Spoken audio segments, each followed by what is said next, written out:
Je m'appelle Josée Leblanc. Je gère une entreprise où on a un atelier, boutique, hôtel et atelier de confection, où on confectionne différents produits faits à la main et où on crée des bijoux et toutes sortes de produits qui sont faits à partir de matériaux naturels. En fait, moi, j'ai touché à toutes sortes de choses dans ma vie. J'ai commencé dans les communications. À l'âge de 18 ans, j'ai arrêté l'école, j'ai décidé de me partir une compagnie en communication. J'avais eu une superbe idée de carte de ville et j'ai fait ça.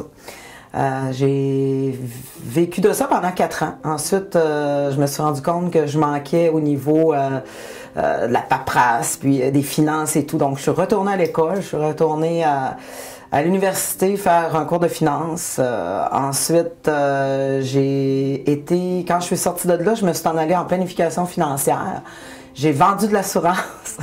J'ai instauré des fonds de pension. Ensuite, je suis allée directrice d'un centre d'amitié autochtone durant 5 ans. Où j'ai vraiment connu la réalité de la problématique au sein des nations quand ils arrivaient dans les villes.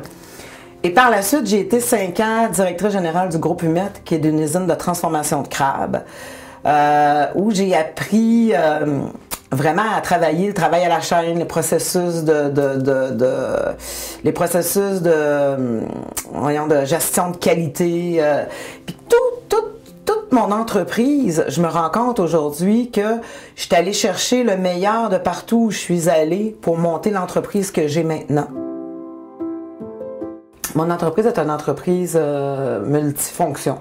En fait, c'est un hôtel, un petit hôtel de 13 chambres. On a aussi un atelier de confection où on confectionne nos propres bottes, on confectionne des mitaines, on confectionne des bijoux, toutes sortes d'articles de mode avec des produits naturels. On a aussi une boutique où on vend les produits qui sont confectionnés par les femmes autochtones et artistes, artisans autochtones de tout le long du fleuve Saint-Laurent. Je pense que quand tu démarres ton entreprise, le plus grand défi des entrepreneurs et autochtones en particulier, c'est vraiment les liquidités. S'assurer de ne pas manquer de liquidité les 2 premières années, là, c'est super important. Il faut comprendre ses affaires, il faut comprendre ses finances, il faut tout le temps calculer. Moi, je me souviens que, puis encore aujourd'hui, je fais de la gestion de mes liquidités tout le temps. C'est rendu une obsession. Il faut que je cherche où j'en suis. Sinon, je suis pas bien.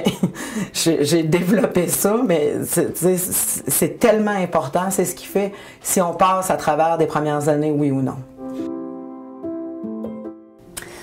J'aurais envie de dire aux gens qui voudraient devenir entrepreneurs que une grande erreur que beaucoup de jeunes font, puis que j'ai fait, puis que j'aurais voulu ne pas faire, c'est vraiment de ne pas écouter l'expérience complète des autres, des gens.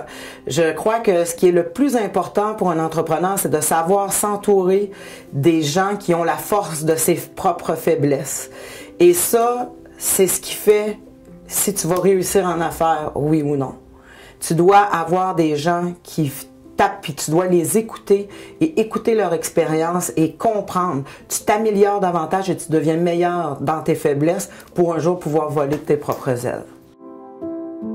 Mon Dieu, dans ma vie d'entrepreneur, ce que j'aime vraiment, c'est ma liberté. J'ai une grande liberté d'action. Je prends mes décisions. Si je prends pas une bonne décision, que je me trompe, je l'assume, c'est correct. J'apprends tout le temps. Je suis toujours en constant développement. Et il faut toujours être à l'affût de tout pour pouvoir garder le roulant puis être dans le vent. Et je pense que c'est vraiment ce côté-là que j'aime le plus du côté entrepreneur. Tu es obligé de te garder à l'affût de tout ce qui se passe, de tous les changements, de toutes les nouveautés, puis j'adore ça.